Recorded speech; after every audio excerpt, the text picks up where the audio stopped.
Hey y'all, what is up? Keasbey here. So today we're going to be talking about, you guessed it, Floowandereeze. But we're going to be going a bit back to the basics.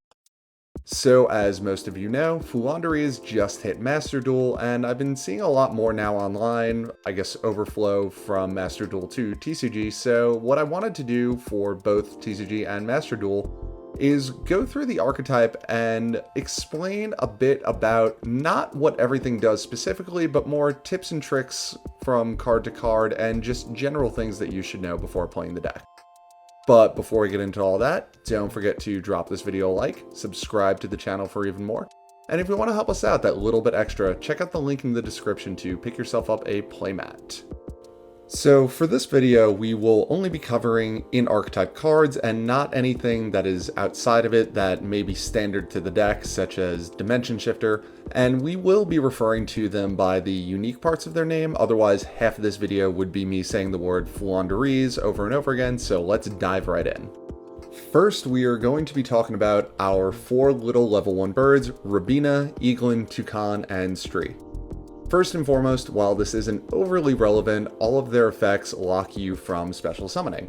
While you won't be doing that often, there are game states where you will want to special summon. This deck has a pretty nice Zeus line if you need to out a zombie world, so it's good to keep that in mind. Next, each bird has a unique effect that leads directly into their effect to normal summon on the resolution of that unique effect. So first thing to know here, because the summon happens on resolution of the unique effect, your opponent can respond to the new summon with something like a Solemn Judgment if the summon is the last thing happening in its own chain, because the summon isn't happening during the effect but after, therefore the window is open for that. Again, it won't come up often, but it's good to keep in mind. Next, the unique portion of the effect must resolve properly in order for the summon to happen. For cases like the bird being impermed or Rabina or Eaglin getting hit with Ash, that's fairly obvious, but let's talk about Stree and Toucan. If your opponent moves Stree's target from the graveyard before Stree can resolve, then Stree will resolve without effect, causing you to not get the additional normal summon. This is very relevant against something like Sprite, which has a quick effect to summon from graveyard, so always be conscious of what you are targeting to banish. Additionally, if you are banishing from your own graveyard, which I tend to do this more often than not in all honesty, if your opponent hits the card with something like a DD Crow, again, Stree will resolve without effect. Now, in the case of Toucan, let's say the board state is Rabina banished and you have Toucan in hand. If you summon the Toucan going Chainlink 1 Toucan, Chainlink 2 Rabina, Rabina will return to your hand and Toucan will then resolve without effect because its target moved prior to its resolution. The safest thing to do in a situation like that is to go Chainlink 1, Rabina, Chainlink 2, Toucan, which you may notice is the reverse of how you generally want to build Floowandereeze chains. This guarantees at minimum you will have the Rabina in hand at the cost of Rabina's once per turn return from banished effect, but that's not a big deal. If everything resolves, great. Chainlink 2, Toucan gets the Rabina back and then summons it, and then Rabina's Chainlink 1 effect just resolves without effect at this point. Or if your opponent hits the Toucan with an Imperm as Chainlink 3, Rabina will just return to hand on its own as Chainlink 1. Rabina and Eaglin are pretty self-explanatory, but on the note of them, be aware of how many Eaglin targets you have left in the deck at all times, as in grindier games you can end up burning through them, causing Eaglin to more or less be dead in hand. With Rabina, be aware of the order chains are triggering and forming, because sometimes summoning Rabina off Dreaming Town and directly going into statue can actually shut off a play as it's going. An example of this would be if on your opponent's turn, your opponent activates an effect that would send a Tier Element monster to the graveyard. You go Chainlink 2 Dreaming Town. So now the chain will resolve with Dreaming Town allowing you to summon Rabina, and Chainlink 1 is your opponent sending a Tier Element monster to the graveyard. Now, since that's resolved, a new chain will form. First, Chainlink 1 is the Tier Element monster's effect to shuffle materials back to perform a fusion summon, and Chainlink 2 will be your Rabina's effect to search and summon. So now off of Rabina, you can search for the barrier statue and on resolution summon it, causing your opponent's effect on Chainlink 1 to now resolve without effect because there will not be a valid fusion target for the tier elements. Alright, next let's talk about MPen. So first and foremost, I want to fully explain MPen's Floodgate effect as I've seen some confusion regarding it. First, and this is very relevant at the moment, it is a continuous effect. Therefore, if your opponent puts a Predator counter on it with Predaplant Dragostapelia, which only negates activated effects, MPen's Floodgate is still live. So, MPen's Floodgate prevents any special summoned monster in attack position from activating its effects. So first, this does nothing to anything with a continuous effect such as a Jinzo. Secondly, MPen doesn't actually negate anything, rather flat out prevents activations. Two relevant differences would be something like a Prank Kids extra deck monster and how it interacts with Skill Drain versus how it interacts with MPen. Under Skill Drain, a Prank Kids Dodle Dodle Doo can activate its effect, attributing itself for cost. And then, since it is no longer on the field, it is no longer negated by Skill Drain, allowing it to resolve. Under MPen, you can't even tribute for cost because you cannot activate the effect. Another example is Cherubini of the Burning Abyss, whose cost is more important than its actual effect. The cost is to send to grave, which is why you cannot Ash the Send, it being a cost. Well, under MPen, they can't even commit to sending a monster to the graveyard because, once again, Cherubini cannot activate. The last major thing about this Floodgate is that it affects unaffected monsters because MPen isn't negating the monster, but rather preventing your opponent themselves from activating monster effects. Similar to how Evenly Matched causes your opponent to take an action, thus bypassing the unaffected protection. The other note about MPen is how difficult the attack reduction effect is to interact with. It actually happens a stage past where effects that modulate stats can be used.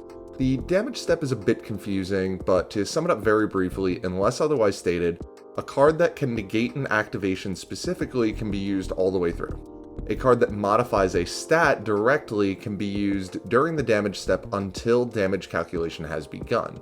Again, unless otherwise stated. MPen is a case of otherwise stated, as she specifically and only can be used during damage calculation. So, for example, if you attack in and your opponent is holding Honest Neos, they have to commit that during the damage step but before damage calculation, at which point you will be free to half the attack afterwards. MPen's search is pretty basic, but something worth noting about it and MPen's attack reduction effect is that neither are once per turn in any way. Lastly, MPen's effect to summon isn't limited to winged beasts. You can actually summon anything off MPen, and none of MPen's effects lock you out of special summoning. Okay, so let's briefly mention Snarl. I like Snarl. I wish Snarl were worth playing, but Snarl kind of just does a little more of what the deck is already doing without really adding much else. But if you do want to play Snarl, his first effect to conduct 3 normal summons on your turn instead of just 1 can be really strong in combination with Apex Avian and Unexplored Winds. Since Apex Avian's effect to negate is not once per turn, you can use Winds to send one of your monsters and one of your opponent's cards to grave, summon Apex, use Apex to negate the small bird coming back to your hand, then with your additional normal summons, resummon the Apex in the same way, using one of your monsters and one of your opponent's cards via Winds, for as many resources as you have available. However, you can do this more or less as well with MPen and Dreaming Town. Next, the ability to inflict piercing damage is pretty cool, especially since Dreaming Town acts as a Book of Eclipse on the tribute summon of a level 7 or higher monster. And lastly, Snarl's own built-in Book of Eclipse effect to flip all your opponent's special summon monsters face down is very cool and the main argument for including this card. But the issues become that it's just kind of doing, again, more of what your deck is already doing, and in a deck that admittedly has some consistency issues, jamming that many high-level monsters can become detrimental. So now, let's get to the spells and traps, starting with our wonderful field spell, Map. So the first thing I want to mention regarding Magnificent Map is that it does not restrict special summoning in any way. This is generally your ladder to extra deck plays if you need them. Also, keep in mind, if you use Map's first Ignition effect to reveal a small bird and banish, which gives you a normal summon on resolution of its effect, you still have a game mechanic normal summon. So, for example, if you open Eaglin and Rubina, you can go Map, banish MPen, summon Eaglin. Now, if that Eagle gets hit with Ash, that's totally fine. You can now normal summon the Rabina with your game mechanic normal summon, search out a Toucan, then use Toucan to grab back that banished M-Pen. Granted, this will lose to double hand traps, but you gotta chance that sometimes. Now, for the trigger effect, where if your opponent normal summons, you can activate map, then on resolution normal summon. First thing to keep in mind, and this is just a housekeeping thing, the effect doesn't actually do anything, similar to how Formula Synchron works. It just resolves and on resolution you summon. But it isn't an effect to summon for cards that specifically interact with effects that would summon. Lastly, while this doesn't often come up save for in the mirror match, it does work on either player's turn. Something that I will touch on more when we talk about Dreaming Town is, keep in mind map will trigger becoming Chain Link 1, resolving and giving you the summon. Then, on a new chain, the bird you summon will be a new Chain Link 1, generally, depending on the game state and whose turn it is. But just important to know that the small bird will trigger on its own separate chain. And last thing to mention regarding map is that the trigger effect to normal summon isn't just limited to the small birds, but can also actually summon out M-Pen as well.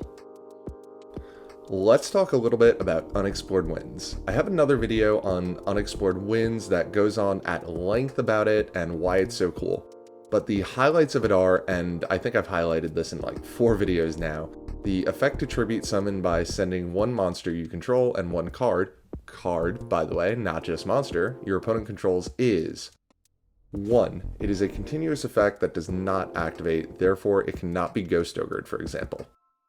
2. It does not conflict with Dimension Shifter since sending to grave is part of the effect and not a cost, such as on Effect Veiler, for example, whose activation cost is being sent to the graveyard.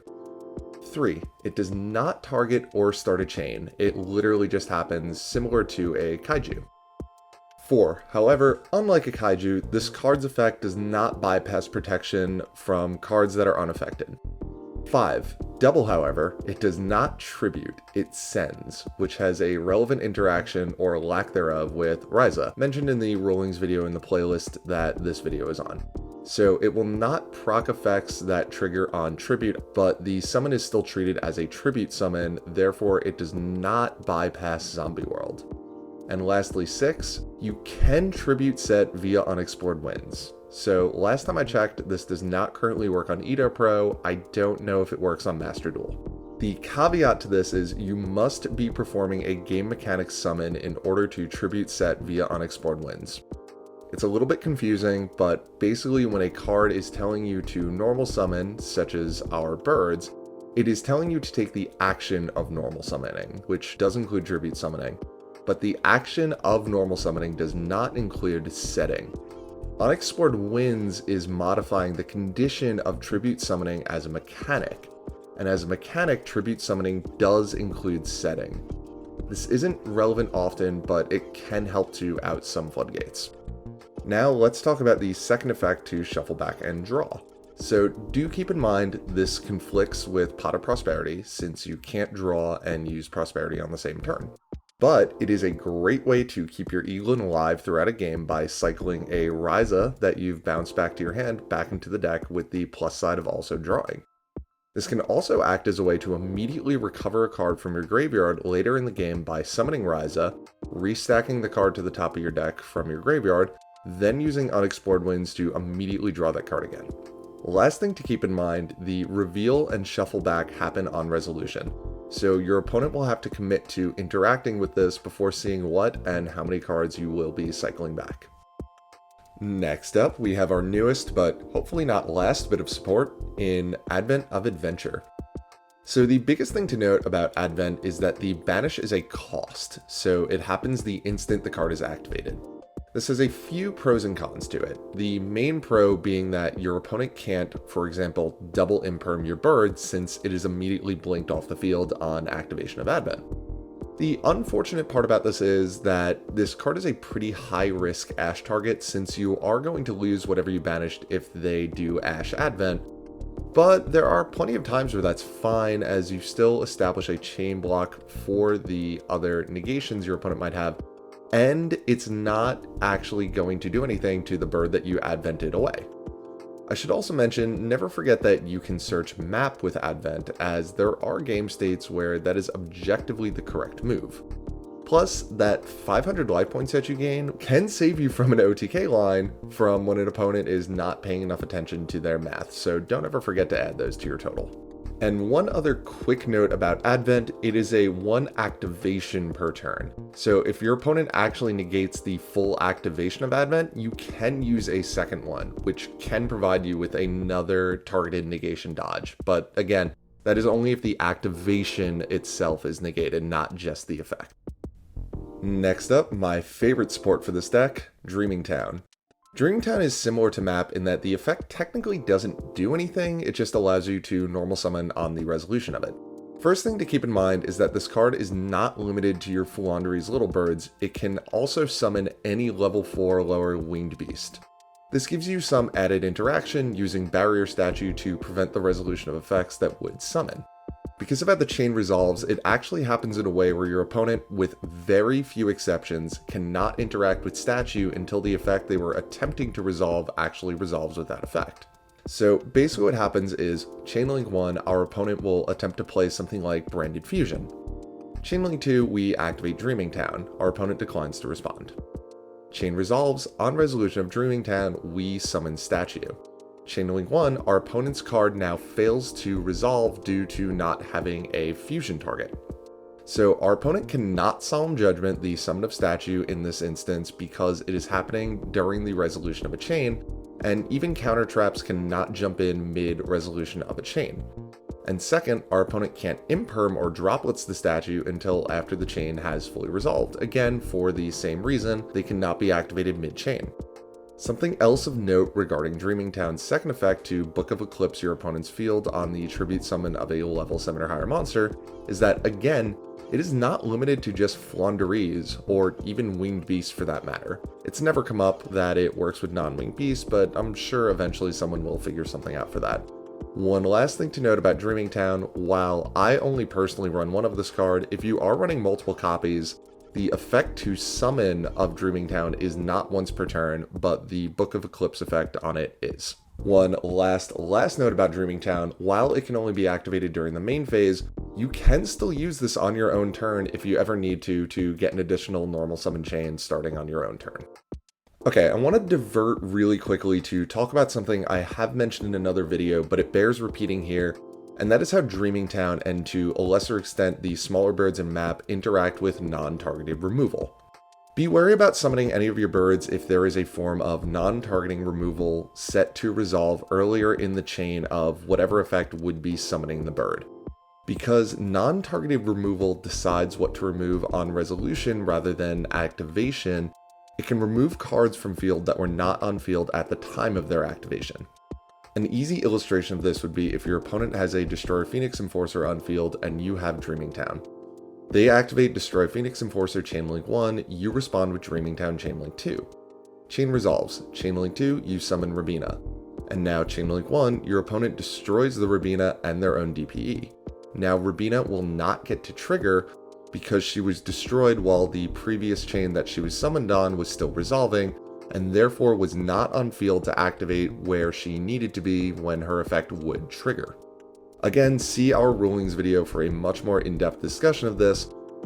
Do keep in mind that Unexplored Winds actually allows us to take advantage of this as well on our side. For example, if you have Winds and summon England Chainlink 1 and your opponent responds Chainlink 2 with something like Emergency Teleport. Chain resolves and let's say they summon something with Emergency Teleport that has a trigger effect on summon. The Chainlink 1 resolves now and you search out M-Pen, then tribute summon the M-Pen with your Eaglin and your opponent's monster via Winds. The opponent's monster now will never trigger since it left the field while the chain it was summoned on was still resolving. Just be careful when setting up while your opponent has non-targeted removal options available on quick effect speed, and always keep in mind to see if you can use Unexplored Winds to prevent an opponent's summon trigger from happening. The last card we are going to be talking about is our Counter Trap, Floowandereeze, and the Scary Sea. So this card is interesting, and there is an argument to side deck it, as there are decks that are really heavily punished by it, but it's held back by the fact that you need a tribute summoned monster on field to use it, and generally if you got that far, you probably have other options, and Dreaming Town would have been a better search with M-Pen. If you do really want to play it, by the way, when your opponent would special summon, this will negate the summon, bounce whatever it was back to where it came from, and then give your opponent 3 normal summons for the turn.